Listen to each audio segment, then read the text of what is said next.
Salut les Smarts, salut les marques, bienvenue dans Catch Up. Je suis Ringside et vous écoutez le podcast officiel des Cahiers du Catch. Alors on va vous raconter, comme chaque semaine, ce qui s'est passé à Monday Night Raw, l'émission phare de la WWE. Et pour m'accompagner ce soir, El Patron, Hank. Comment vas-tu, Hank? Palapapapa. Magnifique.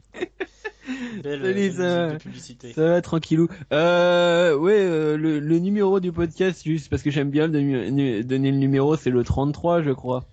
C'est ça, exactement. Voilà. Tu as juste. Ouais, mais j'oublie toujours un truc, moi, quand je présente. Mais bon, Moi aussi, j'oublie plein de choses. Vas-y, vas-y. on n'est pas pro, on s'en fout. Alors, au sommaire de ce soir, on aura un squash des Titans, une défense du titre US. Après avoir perdu son meilleur ami, le champion de l'univers, affronte son meilleur ennemi. Lana est tentée par l'adultère. On va déterminer également l'équipe aspirante numéro 1 au titre mondial. Mais surtout, Charlotte présentera ses excuses à son papa. Voilà le programme du Monday Night Raw du 5 décembre qui se passe à Austin au Texas.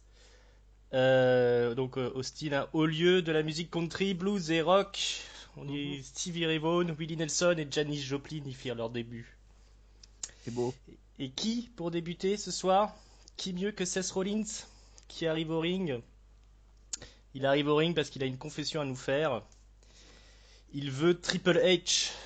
Il le veut pour lui casser la gueule, puisque à l'époque avec le Shield, lui, il a révolutionné le catch, Seth Rollins, et il a choisi de détruire le Shield le moment venu, le moment adéquat, comme Triple H a choisi de trahir Seth Rollins à un moment donné et de choisir Kevin Owens, le champion actuel, le champion de l'univers actuel, de choisir donc Kevin Owens comme son favori. Mais Seth Rollins, il sait très bien que si il lance un défi à Triple H, Triple H ne viendra pas ce soir, et puis aucun soir d'ailleurs, parce qu'il n'est pas trop là en ce moment, Triple H. Alors, pour arriver à ses fins, il se devait de vaincre Kevin Owens, mais c'est impossible de battre Kevin Owens à cause de Chris Jericho, le meilleur ami de Kevin Owens. Donc qu'est-ce qu'il a fait, Seth Rollins? Il a détruit Y2J, il a supprimé Y2J de l'équation. Quel architecte.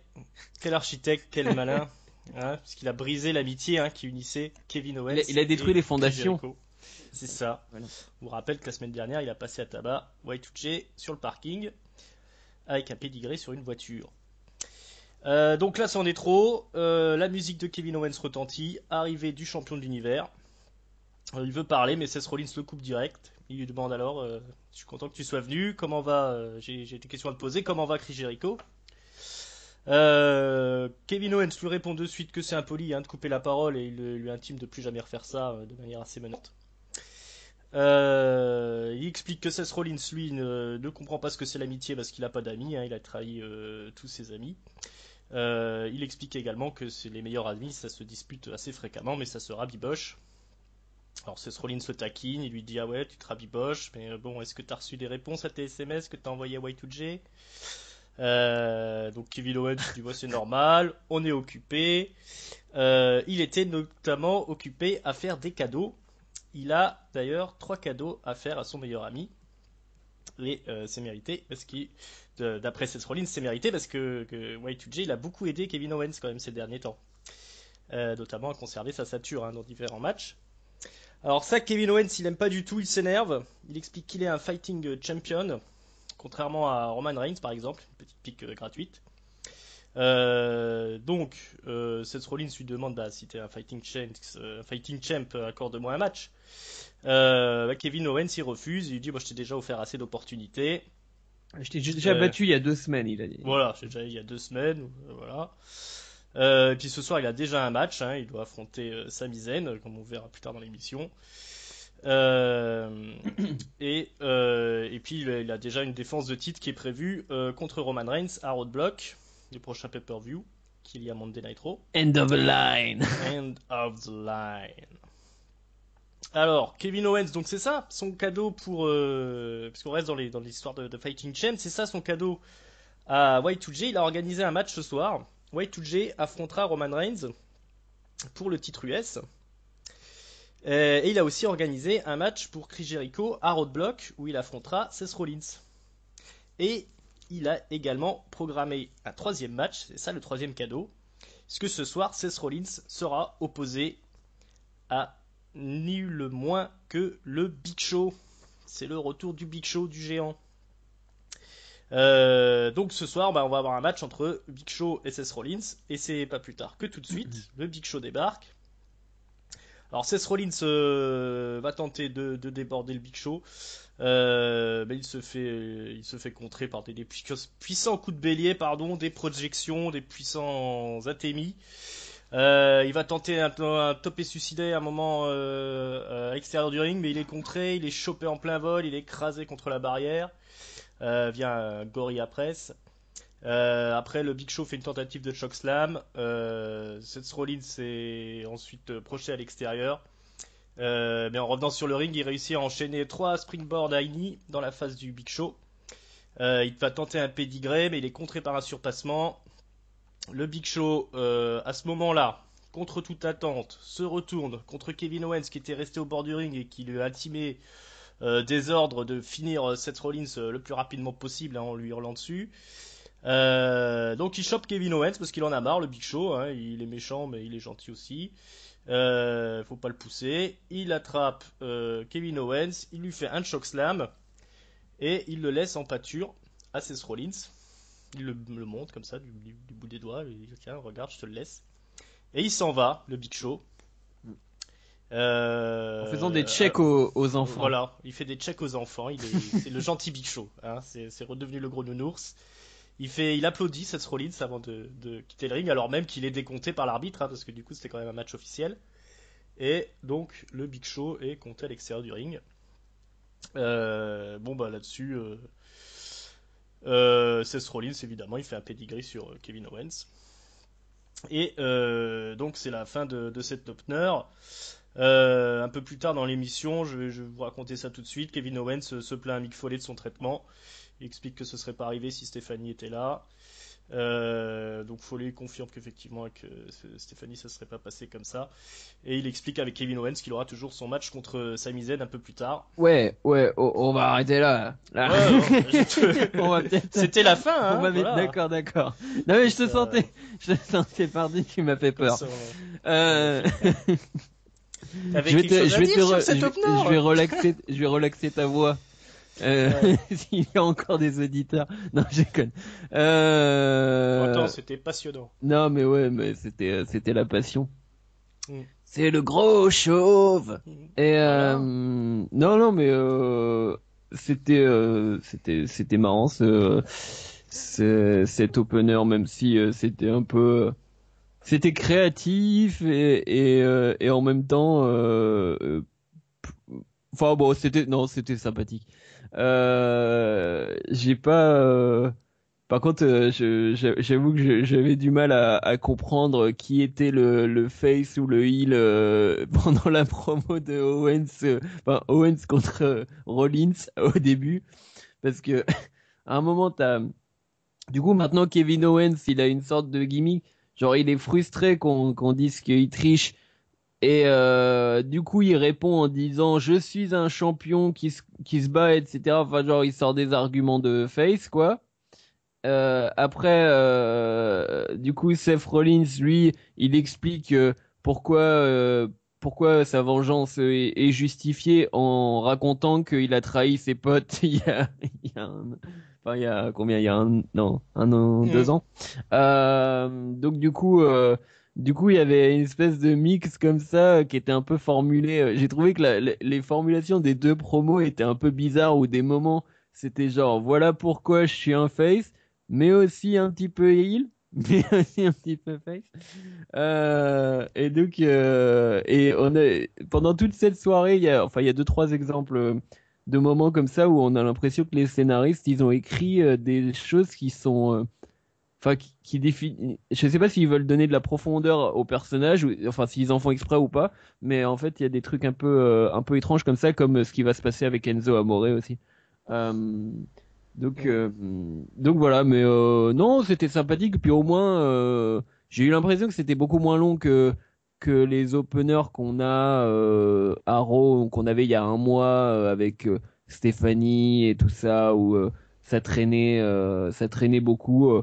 Rollins était correct, Kevin Owens était excellent. Bon, Rollins, bah, il peut être que correct quand il est en face. Hein. Et apparemment, il a pas encore trouvé le truc, mais bon, ça passe bien. Et puis j'ai beaucoup aimé. Bon, c'est pas. Comme j'ai dit à chaque fois, je n'ai rien contre Roman Reigns, mais j'avoue que les vannes sur Roman Reigns, surtout celle sur un truc que je sais plus si je l'ai souligné dans le dernier podcast, mais le fait qu'il est champion US et qu'il en a juste rien à battre. Genre il défend pas sa ceinture et il part vers la ceinture universelle et puis genre c'est ok avec tout le monde. Y a pas les GM, ils lui demandent pas de défendre sa ceinture et ils disent ouais c'est bon, il continue. Prends-en une deuxième pendant qu'il y est. Ouais, Kevin Owens encore, porte-parole des fans frustrés de la WWE. Donc ouais, ça manquait pas de détails et puis enfin, je veux dire Owens, il est toujours très bon pour rajouter je pense que c'est pas des trucs qui sont forcément dans le script, mais il rajoute des petites pointes à droite à gauche qui sont vraiment excellentes, qui font tout le sel Hmm. de ce Ouais, c'est ça son point voilà. fort hein, quand même, lié, hein, au niveau Puis le match, il y a au rien niveau à de ses dire. Hein. petites promos. Ouais, bon, le match, c'est un match classico, hein, avec le Big Show Voilà. un peu rouillé, il a l'air un peu fatigué quand même. Hein. Ouais, j'aime bien sa barbe par contre. J'aime bien T'aimes Big bien Show sa grosse barbe? barbe. D'accord, un fan de Big Big Show Père Show, Noël. grosse barbe. Bon, moi, du moment qu'il n'y a pas Stephanie McMahon et Mick Foley dans l'opener, je suis content. Alors, rapidement, dans la suite de l'émission, on a eu une petite pub mensongère sur le 205 Live, la nouvelle émission, avec un vidéo package sur Jack Gallagher, où ils nous ont fait croire que l'émission était super cool, ce qui est loin d'être le cas. On a une annonce comme quoi John Cena sera l'hôte du Saturday Night Live ce week-end. Donc, si vous voulez rigoler, bah, vous pouvez regarder ça samedi. Et on a une annonce qu'on aura ce soir, un match pour terminer les challengers numéro 1 pour la ceinture par équipe entre Anderson et Gallows et Cesaro et Sheamus. On voit aussi Titus O'Neil qui distribue des prospectus dans les coulisses pour la Titus Brand. Pour le match, non, c'est des prospectus pour genre je sais plus comment ils appellent ça, la rencontre des Titans ou je sais pas quoi, et en fait il annonce son match contre Mark Henry. Ah, c'est ça? Ouais, D'accord. ouais. Mais Ah, c'est je sais un connaître truc les un peu, prospectus. ouais, mais c'est un truc un peu old school. Je sais plus ce qu'ils ont sorti, mais c'est un Ouais, peu comme les vieilles affiches des années 50 de boxe et tout. c'est ça, d'accord. Alors, dans les vestiaires, donc Kevin Owens, après sa rencontre avec Mick Foley, il croise son ancien ami Chris Jericho, son ancien meilleur ami jusqu'à la semaine dernière, où ils se sont engueulés. Hein, Kevin Owens s'est emporté, il lui avait dit de la fermer à Chris Jericho. Donc ils essayent enfin surtout Kevin Owens essaye de se rabibocher avec Chris Jericho. Il lui explique qu'il a fait, voilà, il lui a préparé tous ces petits matchs là. Mais Y2J il reste stoïque, il en a rien à foutre. Hein. Kevin Owens il est tout surexcité comme ça, mais Y2J il est impassible. Et puis Y2J finit par lui dire, bah c'est pas cool entre nous, voilà, on n'est pas réconciliés, va pas te faire des illusions. On croise aussi dans les coulisses l'équipe Enzo Amore et Big Cass.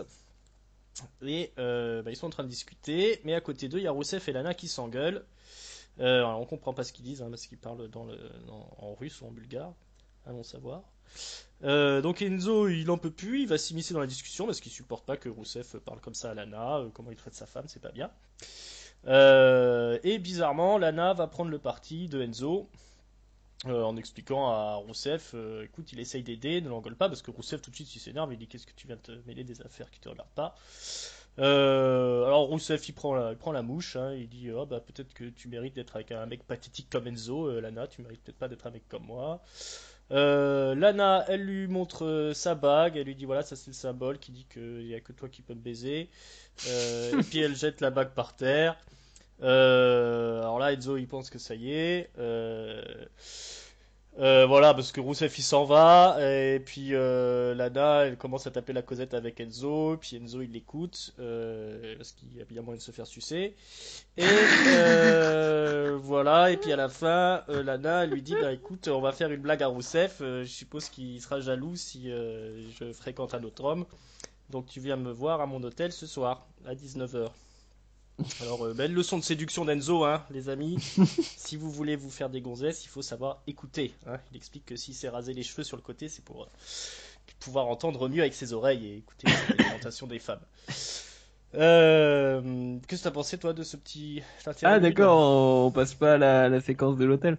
On pourrait aller directement à la séquence de l'hôtel, si tu Bah, veux. passons à la séquence de Parce que l'hôtel, c'est parce que je pense chaud. que j'aurais plus de choses à dire avec Ouais, on va le faire le truc en tout. entier.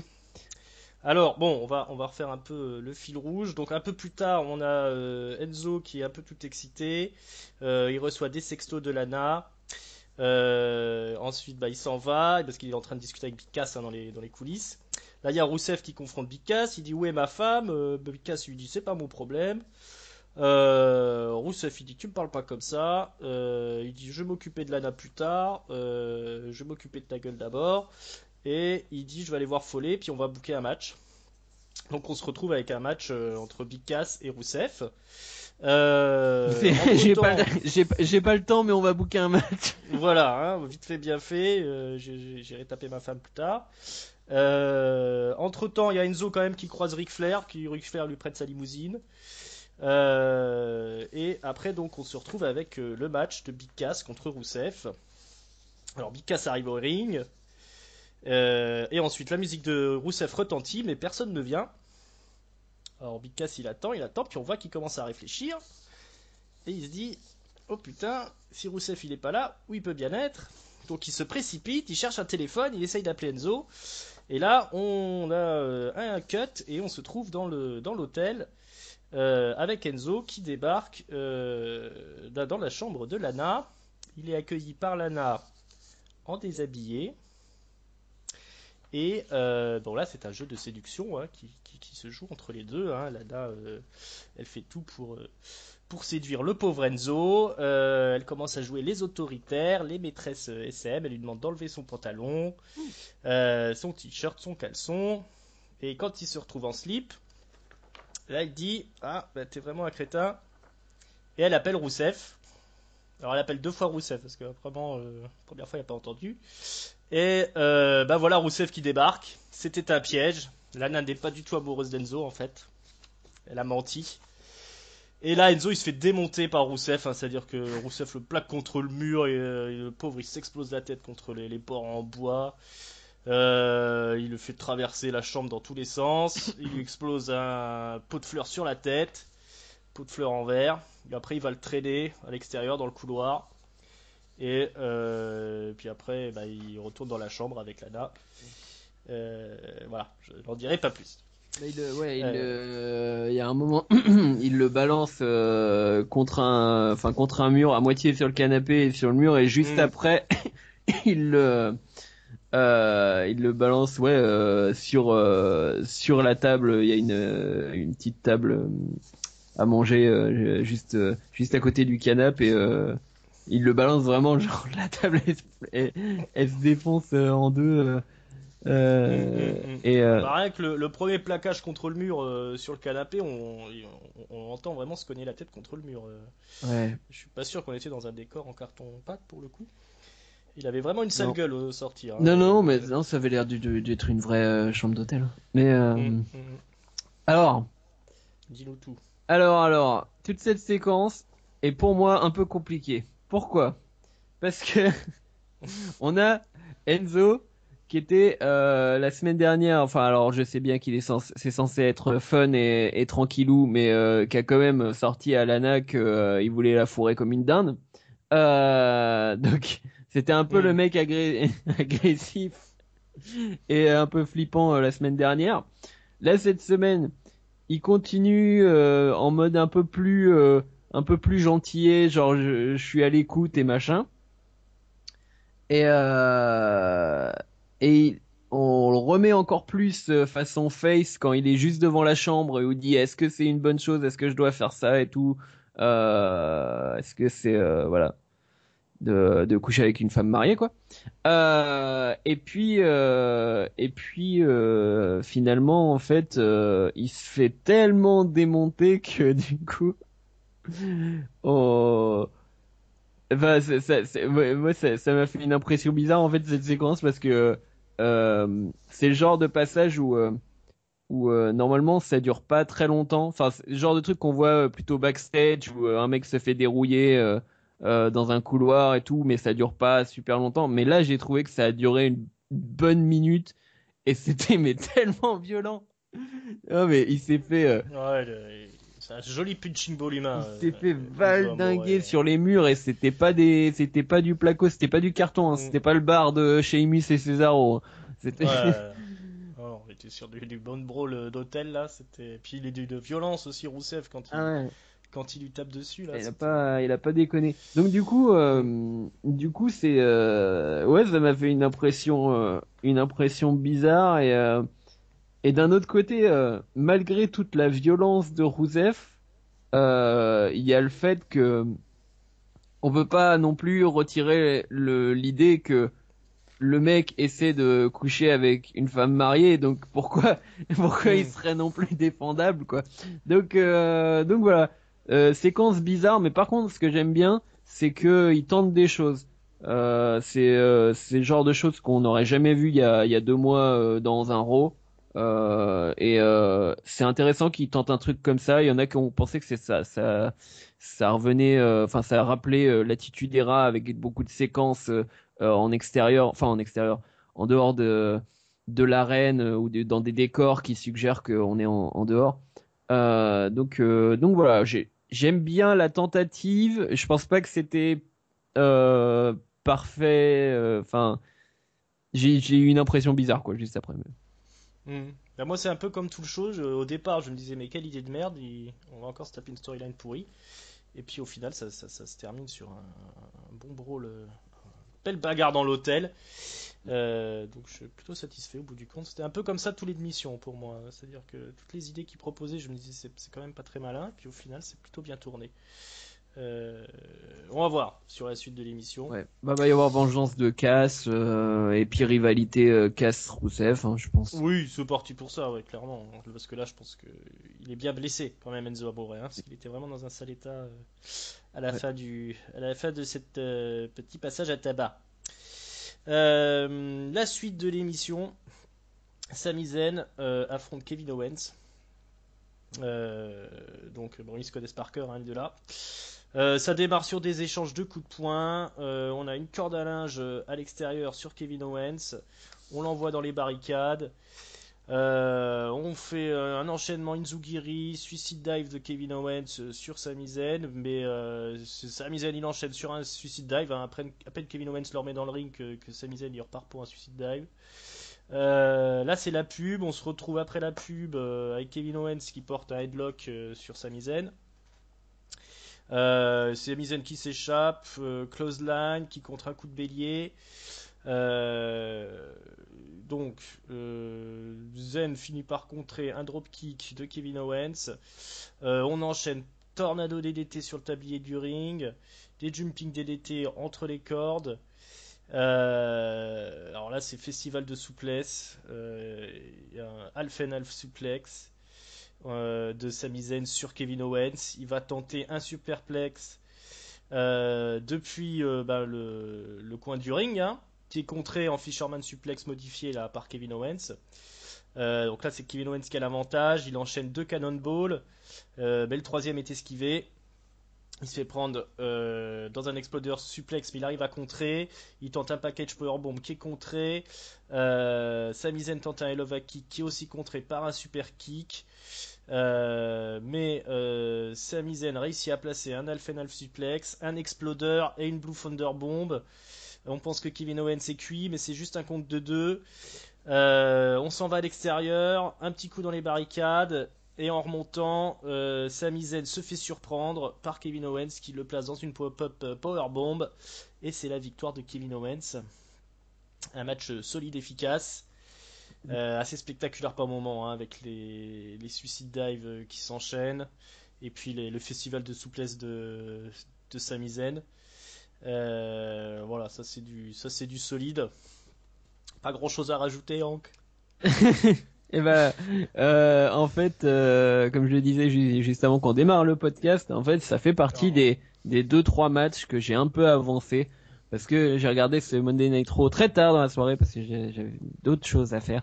Du coup, j'ai un peu avancé. J'ai vu je pense les principaux spots. Il y a des moments où je rembobinais, mais donc oui, non, j'ai rien d'autre à dire à part que arrêter de faire Owens Zayn pendant très longtemps pour donner de l'impact au prochain Owens Zayn parce que là il y en a là c'est plus possible Ça doit être le 10e de l'année, je hein, pense. Quelque chose comme ça, arrêter hein. parce que soi-disant la feud devait être vraiment terminée après quand même je sais plus combien de rencontres ils ont eu, au moins 3-4. Donc voilà, et puis ils se sont réaffrontés quelque chose comme 3 semaines après la fin de la feud. Maintenant ça continue, ça veut plus rien dire. Je sais pas, Ah, enfin c'était un one shot là, hein. ouais, Voilà, ouais, mais parce qu'il fallait bien placer quelqu'un, puis on est à Sami Zayn avait Monday rien Night d'autre à Raw. faire. On est à Monday Night Raw qui est censé avoir le plus gros roster des deux shows, même en comptant des 3 shows en comptant NXT, etc. Au niveau des mecs, trouver quelqu'un d'autre, enfin chercher autre chose parce que pour moi c'est important en fait que Sami Zayn rencontre pas Kevin Owens pendant très très longtemps. C'est pour que le jour où ils veulent retirer sur la corde, que ça soit intéressant, il y ait de la tension là. Puis Sami Zayn, bah là cette semaine, du coup, il était, enfin, on a oublié le truc avec Strowman, il y a pas le temps ou je sais pas quoi, donc Ouais, ça c'est dommage, hein. Grosse absence de Braun Strowman du là. coup, Zayn, il arrive un peu, genre sans vraiment de raison, à part, ah bah attention, hein, ils ont une rivalité, blablabla. Oui, bon, c'est bon, on l'a vu les 3 quarts de l'année, Hmm. donc voilà. Bon, enfin, ils arrivent quand même à sortir Non, mais après, un très bon je match, doute hein, pas que malgré le le fait match, qu'ils ils ont dû s'affronter une centaine je de fois doute pas que le match soit excellent et tout ça. Je en trouve plus. ça juste moi, Hmm. ça m'a, bah pour le coup, je pense que même si je dis j'avais pas trop le temps, etc., ça m'a aussi démotivé à le regarder parce que je me suis dit, même si c'est un très bon match, il y a aucun intérêt. Enfin, il y a aucune Ouais. personne va gagner quelque Bah, chose à la ouais. fin, que ce soit au niveau de la réputation ou quoi que ce soit. Enfin, on sait ce que ça vaut, hein, Sami Zayn, Kevin Owens. On sait que c'est toujours excellent, etc. Bah, ça Voilà. fait partie des trucs à l'annonce. Je me suis dit, oh, super, Sami Zayn contre Kevin Owens. Voilà, encore une fois, quoi. Et bon, au final, voilà, le match est bien fait, donc Hmm. c'est sympa, mais effectivement, comme tu dis, ouais, je pense que sur le long terme, c'est pareil, hein, s'ils veulent faire quelque chose de Sami Zayn aussi, bah, il faut éviter qu'ils se recroisent les deux là, hein, ça c'est pas, c'est sûr que ça c'est pas très malin quand même. Alors, pour la suite, parce qu'il y a eu beaucoup de choses hein, dans ce Monday Night Raw. On retrouve Y2J dans les coulisses qui est confronté par Roman Reigns, pardon. Qui lui fait une petite blague. Il lui dit: ah, tiens, c'est quoi que t'as sur ton front? On dirait de la peinture de carrosserie. LOL. Il est drôle ce Roman Reigns quand même. Voilà, et Y2J lui dit que bah, peut-être que ce soir tu seras à court de chance, Roman Reigns. Et Roman Reigns lui dit: ouais, peut-être que ce soir tu vas faire le sale boulot de Kevin Owens, Hmm. comme d'habitude. Et Euh, il précise, enfin un peu comme Owens l'a fait dans sa promo, il ressort une pique sur Reigns en lui disant, non mais toi on te donne tout sur un plateau d'argent depuis que t'es ici, donc hmm, t'as de la chance, mais t'auras, ta chance va s'arrêter à un moment ou à un autre. hmm, hmm, hmm. Alors, on a une petite vidéo pardon, qui nous annonce que The Rock est l'acteur le mieux payé d'Hollywood. C'est toujours sympa à savoir. Rien à foutre. Rien à foutre. Alors, un petit vidéo package qui résume un peu les filles. Et on a ensuite, enfin, les rivalités entre Sasha Banks et Charlotte, l'histoire avec Ric Flair, etc. Et on a une interview de Sasha Banks, toujours un grand moment à Monday Night Raw, qui raconte rien d'intéressant en vérité. Ah si, à la fin, elle dit quelque chose d'intéressant. Elle dit qu'il y a un Iron Man match à Roadblock. C'est ça Voilà, l'annonce. c'est ça Voilà, l'annonce. c'est les deux trucs Mais que j'ai notés. Interview de Sacha, Iron Man match à voilà, Roadblock. sinon, elle fait un. Et elle fait une réflexion sur sa voix d'ailleurs. Elle dit ça se sent peut-être dans ma voix que je suis ému ou je sais pas quoi. Ouais, mais je crois qu'elle était, j'ai entendu chez Fightful là, qu'elle était malade ou un truc comme ça. Ah, c'est ça. Elle parlait du nez. Donc voilà, elle est toute contente d'être championne et puis elle dit, enfin le blabla Bah, dis rien habituel d'intéressant. pour dire Sinon, que j'aurais noté, hein. genre si Charlotte veut se reprendre une raclée, qu'elle qu'elle vienne qu'elle vienne me voir dans un Iron Man match. Ouais. Alors, Iron Man match, il dit pas de bêtises, c'est le plus de tombées possible, hein. Celui qui gagne, c'est celui qui a fait le plus de tombées à la fin Ouais, de la dans un demi-heure de laps match, de hein, je temps. crois. Elle a pas dit combien, mais je crois. Je crois que c'est 30 minutes. D'accord, ils ont tous Ils la disent même à la durée, fin. parce que je me demandais s'il y avait des. Non, il y en a des plus ou moins longs, hein, parce qu'il me semble que c'était 50 minutes, D'accord. un truc comme Mais ouais, donc Shawn Michaels Bret Hart, un truc comme ça. du coup voilà, on va continuer. Voilà, bah ça va être super, hein, encore une fois. Moi, je suis déjà chaud bouillant. Ah oui, non mais dès que ça va être sacrément misogyne comme réflexion. Ouais. Dès que Sacha Banks, dès qu'elle elle commence à catcher, on est tous très contents. Voilà, c'est ça. Un peu, elle me fait penser à Rey Mysterio. C'est-à-dire, faut pas qu'elle parle, il faut juste qu'elle catch. Voilà, bon, on verra les filles un peu plus tard dans l'émission parce qu'elles font le main event, hein, ce soir. Les excuses publiques de Charlotte, pardon, c'est le main event de la soirée. Et en attendant, on va passer à votre séquence préférée, le Jobber's World. Alors, dans le Jobber's World, on a un événement historique, l'arrivée de Jack Gallagher, ou Jack Gallagher si on préfère, qui affronte Daivari dans un match assez rapide où il monte pas grand chose.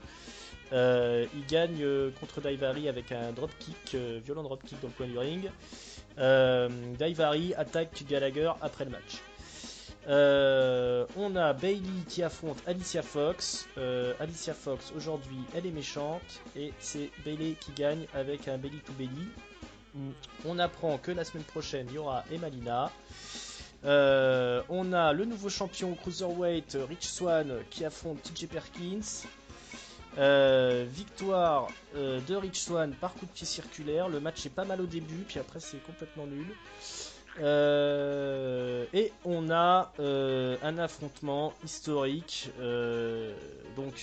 survendu par les commentateurs, hein, c'est l'affrontement historique égal à Mohamed Ali contre Joe Frazier.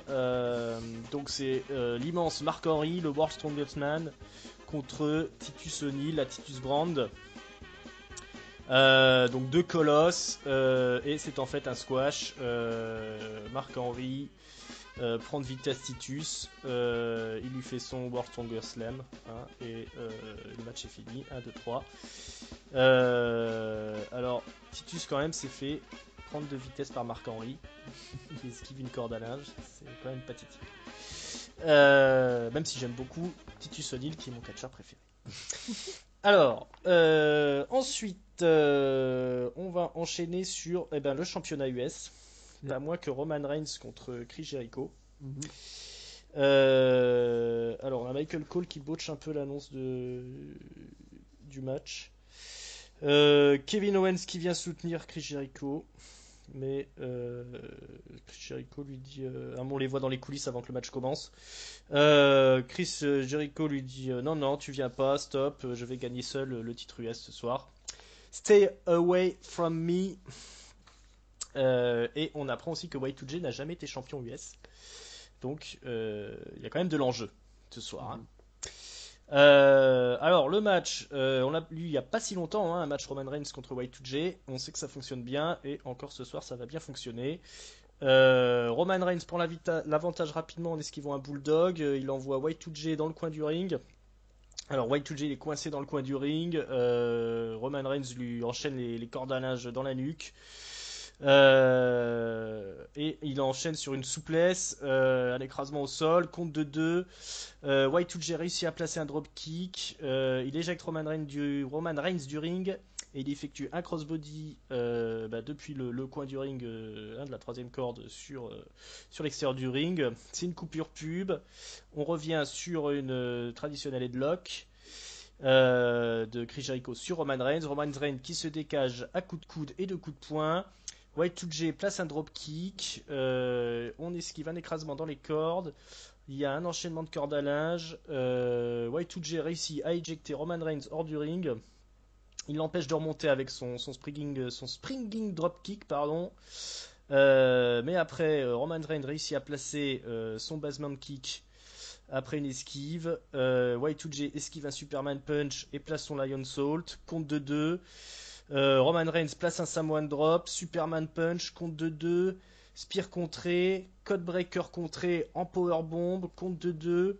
Roman Reigns passe en mode brut, il tabasse Y2J dans le coin, il tente un spear qui finit dans le poteau, tentative de Wall of Jericho contrée par un petit paquet, dégagement, nouvelle tentative de Wall of Jericho qui fonctionne cette fois-ci, mais Roman Reigns réussit à atteindre les cordes. Là c'est Kevin Owens qui débarque pendant que Y2J est en train d'engueuler l'arbitre, il porte un super kick sur Roman Reigns et Y2J enchaîne sur un codebreaker. Alors là, on se dit que c'est cuit, mais comme il est complètement indestructible, invincible, Roman Reigns, il se dégage, dégagement réflexe. Y2J engueule Kevin Owens, il le gifle. Kevin Owens rejoint les vestiaires penauds. Y2J réussit à esquiver une attaque de Roman Reigns, une attaque en traître, mais il se fait sécher par un spear. 1, 2, 3. Victoire de l'invincible Roman Reigns. Et quand même une explosion de joie du public sur cette victoire de Roman Reigns. Roman wins, lol. Lol. Ouais, il survit quand même. Alors il survit quand même à un super kick dans la face et un codebreaker. Il faut lui porter peut-être 3 finishers. Il survit à tout. Réussir à avoir un 3 sur Roman Reigns. Qu'est-ce que tu as pensé du match? Non, mais il était très bien le match. Non, mais ça fonctionne bien les deux là. J'ai beaucoup aimé. Moi, j'y ai cru. À la victoire de. Juste après l'intervention de Owens. Il faut un coup, un bon gros coup. Enfin, du moins de ce qu'on voit quand on le regarde à la télé, on a l'impression qu'il faut une bonne mandale. Donc ouais, non, vraiment très très bon match. Moi, ça m'aurait plus fait marrer que Jericho devienne champion et que du coup il renvoie chier Owens en lui disant justement que voilà qu'il a pas besoin de lui du coup pour être champion. Enfin, ce qui aurait du coup été faux sur le moment, mais bon. Donc ouais, ça aurait été plus marrant et puis surtout au moins ça aurait libéré Reigns.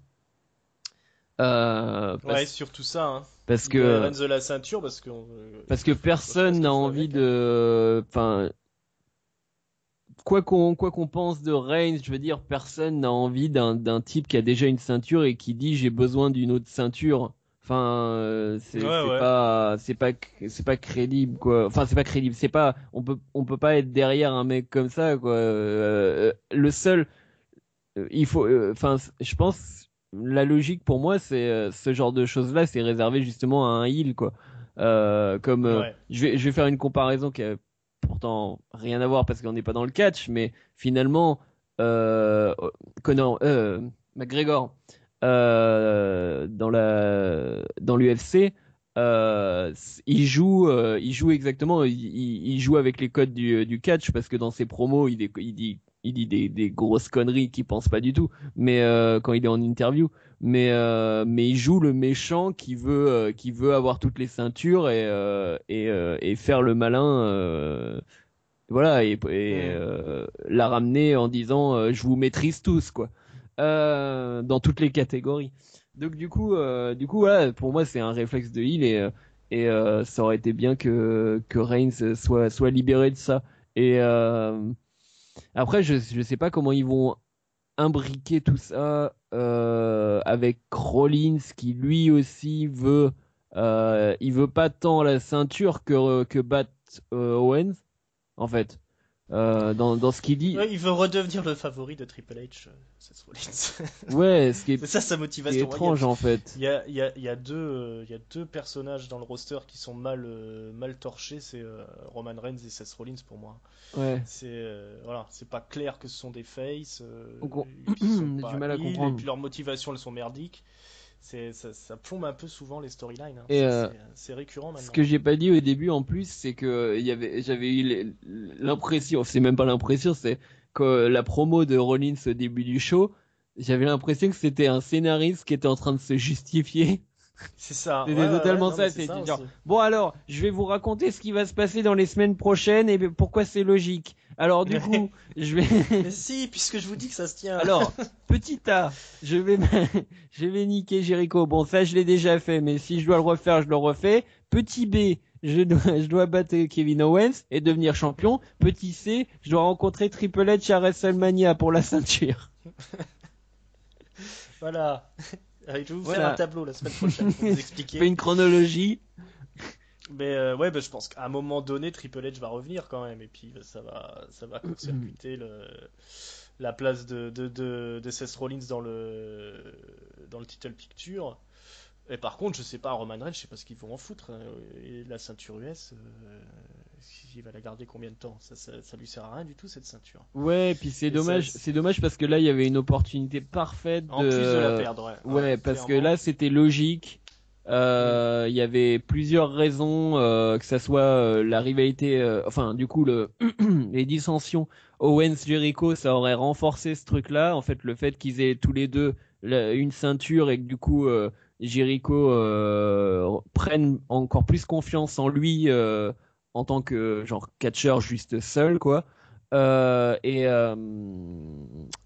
euh, du coup, ça aurait eu de la logique, bah oui, du coup, pour laisser Reigns partir vers le titre. Et aussi parce que Jericho a jamais eu la ceinture. Donc voilà, Mm. c'est enfin le truc le plus logique du monde ne s'est pas passé comme souvent à Monday Night Raw. Ouais. On verra comment ils s'en sortent dans les semaines à venir. Alors, on va enchaîner avec la division par équipe, Ah puisque oui. ce soir, on détermine, on oublie toujours, hein, il y a toujours un petit match en plus avant la fin. Donc, Anderson et Gallows affrontent Cesaro et Sheamus pour déterminer le challenger numéro 1 pour la ceinture. Donc, pour corser, hein, les derniers jours avant d'atteindre le record de longévité des Demolition, les champions, hein, le New Day, ils vont devoir assister au match en tant que spectateurs en ringside. Voilà, ça va pas être facile pour eux d'atteindre le record. Donc le match en lui-même rapidement. Gallows et Anderson sont un peu en difficulté parce que Anderson il peut pas jouer trop le big guy face à Sheamus et Cesaro. À un moment donné, donc il y a un Magic Killer qui est cassé par Sheamus et ça se transforme en DDT, hein, parce que le Magic Killer est porté sur Cesaro. Cesaro termine ça en DDT. Sheamus, il va notamment faire une double Finlay là sur le club, donc une fois sur Anderson et après il fait la même sur Gallows. Non, d'abord il commence sur Gallows et après il l'a fait sur Anderson, mais en atterrissant sur Gallows. C'est assez impressionnant. Et le match se termine par une disqualification, parce qu'il y a une bagarre générale qui éclate aux abords du ring, qui inclut le New Day. Kofi Kingston tente un suicide dive, mais il est rattrapé par Sheamus et Cesaro qui l'envoient sur ses partenaires. Donc pas de challenger déterminé, et la semaine prochaine, on aura à la place un triple threat entre les trois équipes. Qu'est-ce que tu penses de tout ça, mon bon Hank? Du coup, en fait, le triple threat, c'est pour la ceinture. C'est pour la ceinture, ouais. Ok. Ben ouais, parce que New Day, il cherche pas à être Bon, bah ça veut challenger. dire que New Day va battre leur record, quoi. Ben, c'est bien barré quand même. Ouais. Je les vois mal perdre maintenant. C'est quand que ça doit s'arrêter? Avant la fin de WrestleMania? Je Parce qu'il restait crois. 23 jours la dernière fois. Je crois que c'est un jour après. Ouais, c'est le lendemain du prochain Monday Night Raw. Donc c'est. D'accord. Mais oui, donc dans un triple threat, ouais, je vois pas, je les vois pas perdre. Mais du coup, oui, le match c'était cool, c'était sympathique. Après, Moi, j'ai le fantasme que ça soit Cesaro Sheamus en fait qui leur vole la ceinture juste avant le record.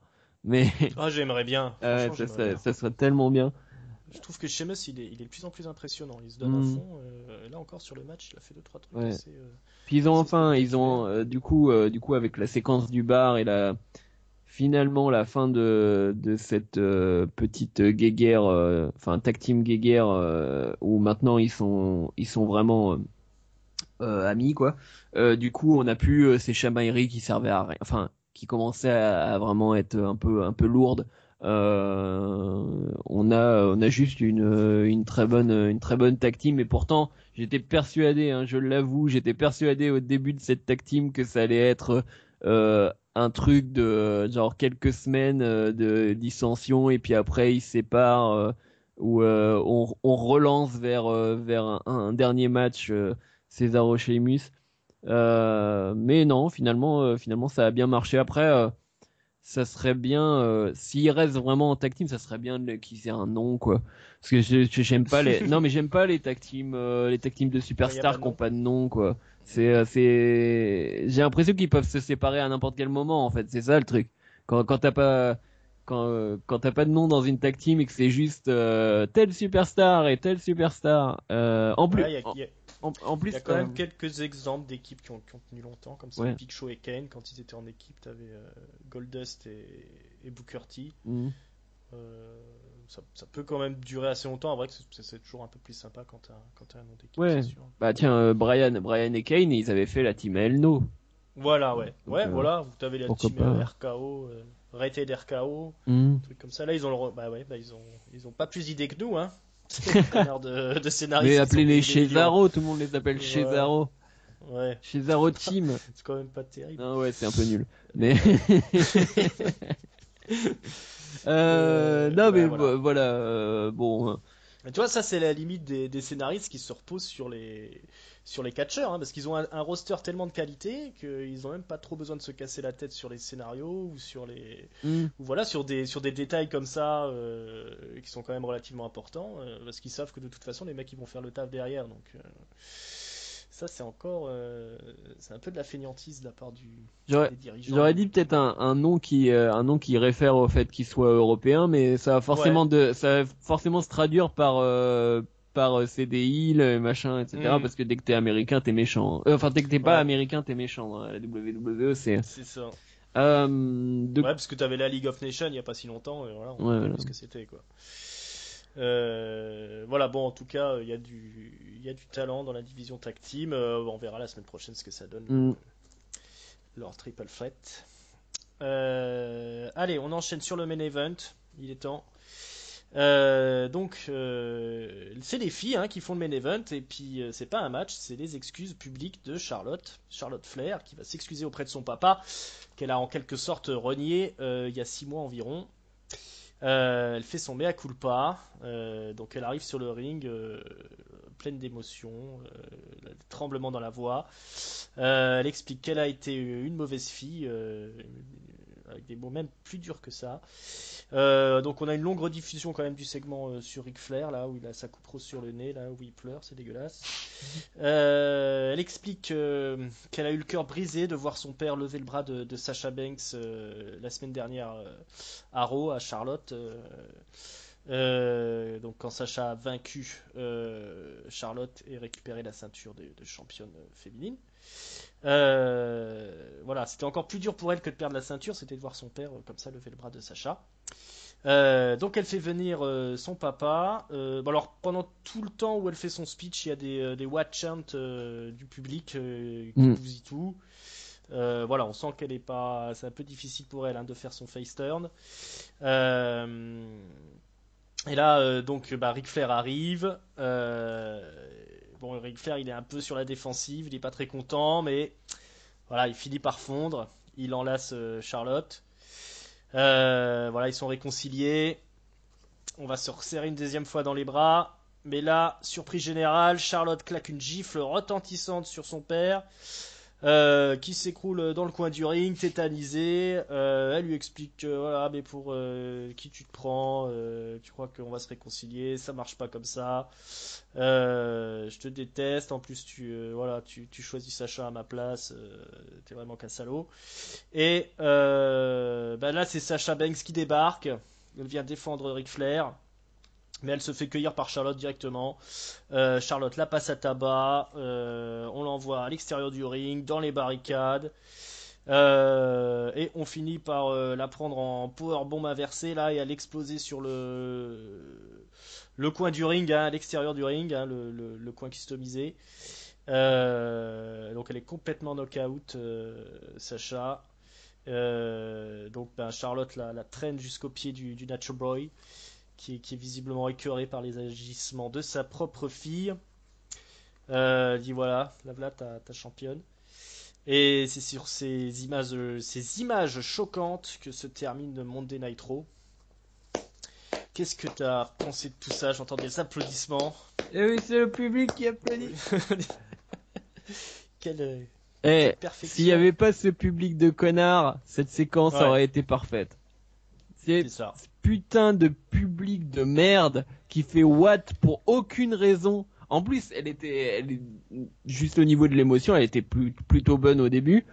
Ce qu'elle disait, Après, c'était difficile pour elle. Ouais. ouais, ce qu'elle disait était vraiment bien vu quoi sur le fait que du coup elle disait que enfin il y a un truc que t'avais pas trop précisé mais que en clair elle avait échoué en tant que fille quoi, en tant que fille de Ric Flair, que voilà elle avait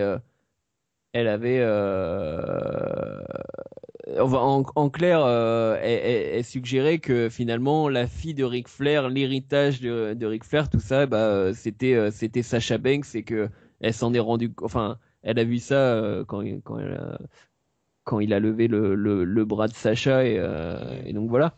Donc c'était un petit peu, ce qui est marrant, c'est que c'était un petit peu le comment on dit, c'est pas le déshérité, mais quand elle a, ouais, c'est un peu le reniement inverse en fait. C'était un peu genre elle l'a renié, elle a été genre une grosse connasse, elle a renié son père et juste à ce moment-là où elle a perdu, c'est son père qui l'a renié et qui a montré qui était sa vraie finalement sa vraie succession. Donc c'était vraiment très bien joué là-dessus et le moment où elle lui fout une claque et elle le pourrit, c'est ce qui est fort. De toute façon, c'est comme ça qu'on fait des super heals dans le catch. C'est quand le heal a totalement, enfin, raison. C'est quand le heal a raison, mais ça veut pas dire que Ah, qu'il quand il y a une part ridiculise. de vérité Voilà, quand il y a, dans ce qu'il reproche. ça veut pas dire quand on dit il a raison, ça veut dire il a une logique. Ça veut pas dire il dit quelque chose qui est digne d'un babyface. Mais là pour le coup, Charlotte qui dit à Ric Flair, espèce d'enfoiré, je suis ta fille et t'as levé la main de cette connasse et enfin bon en substance. Ouais, Mais voilà, elle et ça, ce que j'ai encore plus adoré, c'est que Sasha Banks est arrivé en classique séquence classique de la WWE, le moment héroïque et machin, et qui aurait pu ruiner le truc pour moi. Et elle lui a foutu une marave directe, elle la balance dehors, mais genre violemment. Banks, elle a rien casé, elle a pas casé un coup de poing, que dalle. Elle la fout dehors, et pour rajouter cerise sur le gâteau, elle la remet dedans, complètement démontée, Sasha Banks. Il la fout devant son père, elle fait voilà comment voilà ta petite protégée, voilà ta nouvelle fille. Et c'était génial. J'ai adoré et je suis super content. C'est dommage que finalement cette rivalité, si Sasha Banks arrivait à monter son niveau de promo, après peut-être elle a aussi des textes de merde, mais qu'elle arrivait à monter l'intensité, qu'elle arrêtait avec son accent de merde, etc. Qu'elle prenne vraiment des leçons de ce que fait Charlotte. Alors bien sûr c'est pas dans le même style, mais au niveau de la justesse. ça pourrait être encore meilleur, mais en tout cas, ce que fait Charlotte pour cette rivalité est juste génial. Moi, encore plus, tu vois, rien que le concept de l'Iron Man match, rien que ça, tu vois, on est déjà dedans, quoi. On veut déjà le voir. Mais ça, cette séquence, j'adorais. Non, je crois que ça va devenir ma rivalité de l'année, hein, je pense, toutes ces histoires-là. Et maintenant que j'y pense, Charlotte, elle est quand même en bonne position pour être la superstar de l'année, finalement. Hmm. Avec l'année qu'elle a faite, là, Non, mais voilà, à dingue. réfléchir, hein. Mais non, encore du très beau boulot. Puis les filles, encore une fois, qui font le main event. Ouais. Même pas sur un match, sur un petit segment comme ça, mais qui part tellement violemment, tout ce qu'on aime dans le catch. Je suis curieux de voir les ratings, ce que ça va donner, parce que moi, quand même, quand j'ai vu que c'était les filles qui faisaient le main event, alors pas tant que ce soit les filles, mais que le main event ce soit cette histoire d'excuse publique, je me suis dit merde, je sais quand même, il va falloir rester devant l'émission juste pour voir un segment en fin de show. On n'aurait même pas un gros match. Surtout que tu avais le match par équipe juste avant, c'était pas non plus l'affiche la plus excitante, on va dire. Ouais. Je suis curieux de voir sur la dernière heure si les ratings ont tenu, parce que s'ils ont tenu, je pense que c'est parti pour les filles, hein. On va en voir pendant un certain temps, hein, parce que là je vois 2 semaines de suite ils enchaînent. Parce que la semaine dernière ils avaient eu des très bons ratings, hein, sur la troisième heure. D'accord. Et donc voilà, du coup comme Bah, ça tant mieux, fonctionne la semaine prochaine, ils enchaînent. ça veut dire que les téléspectateurs sont un peu moins cons que le public de Austin. Clairement, c'est ça, c'est ça. Ça porte ses fruits, toute cette histoire de révolution. Ouais, non, non, c'était du très, très, très bon boulot. Ben, on va voir ce que l'avenir nous dira. Mm. Voilà, on a fait le tour de ce show magnifique qui se passait à Austin. Qu'est-ce qu'il me reste à faire? Il me reste à vous rappeler que vous pouvez nous Bah écouter. attends, le mot de la fin? Oh! Mais je vais aller tellement vite. Mais parce Je qu'on me était suis. presque, Est-ce que ça se sent que je suis pressé? on était presque dans le cadre des 1 heure. Bon alors, je fais mon mot de la Ouais. fin rapidement. Vas-y, Euh, rapidos. mon coup de gueule. C'est sur bah, le fait alors ça paraît un peu gros, mais juste moi j'aurais vraiment mis Jericho en champion. Je comprends pas pourquoi Reigns continue à Ouais. avoir sa ceinture. Peut-être qu'en fait Reigns fait juste semblant d'aller à la conquête de. Tu sais, Reigns c'est une girouette, hein, depuis des mois. Hmm. À un moment il veut telle ceinture, à un moment il veut l'autre ceinture, à un moment il veut tuer tel mec, à un moment il veut tuer tel autre mec. Donc, donc du coup voilà, je trouve que c'est vraiment la grosse occasion manquée du show. J'aurais mis aussi le public dans la séquence de fin, mais bon. Et dans les coups de cœur, bah voilà, là, juste Charlotte, hein, je peux pas dire autre chose.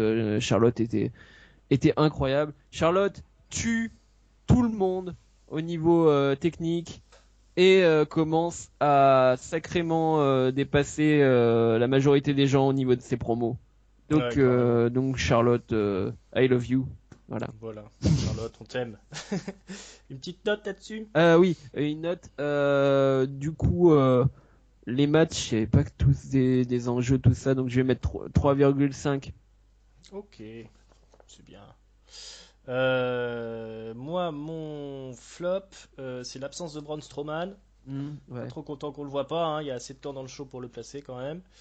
Je passerai sous silence les cruiserweight, hein, parce que c'était complètement lamentable.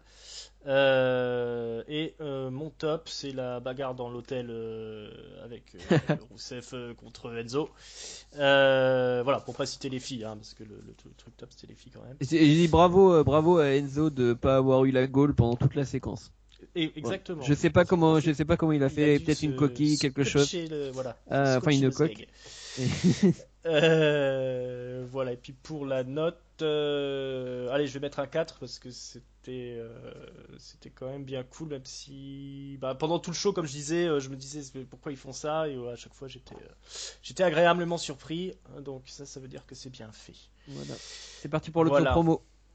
Voilà, l'autopromo. Alors, n'oubliez pas que vous pouvez nous écouter sur PodCloud, sur iTunes, sur notre chaîne YouTube, la chaîne des Cahiers du Catch. Mhm. Rejoignez-nous sur les Cahiers du Catch pour venir discuter. Voilà. Le Ou site sur le officiel. Facebook N'oubliez pas d'aller sur le Facebook, Catch-up tout à fait. Catch-up CDC. Enfin, Catch-up facebook.com/catch-up-cdc. Voilà, vous verrez apparaître la tête de John Cena en rouge. On mettra le lien énervé. dans la description. C'est ça, exactement. Bah voilà, ben écoute, Hank, merci d'être venu. Mais merci d'avoir présenté. Mais à ton service. Les amis, merci de nous avoir écoutés. On espère que ça vous a plu. Et puis je vous souhaite une excellente semaine pleine de catch. Ciao, ciao. Salut.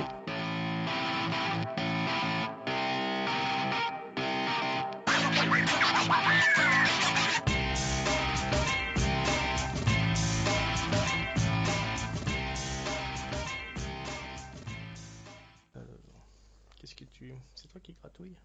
Tu fais une clope? J'ai gratouillé. Je sais pas, j'entends que ça gratte. Oui. Tu roules une clope. Mais oui, papa. Voilà. C'est ce qu'on disait.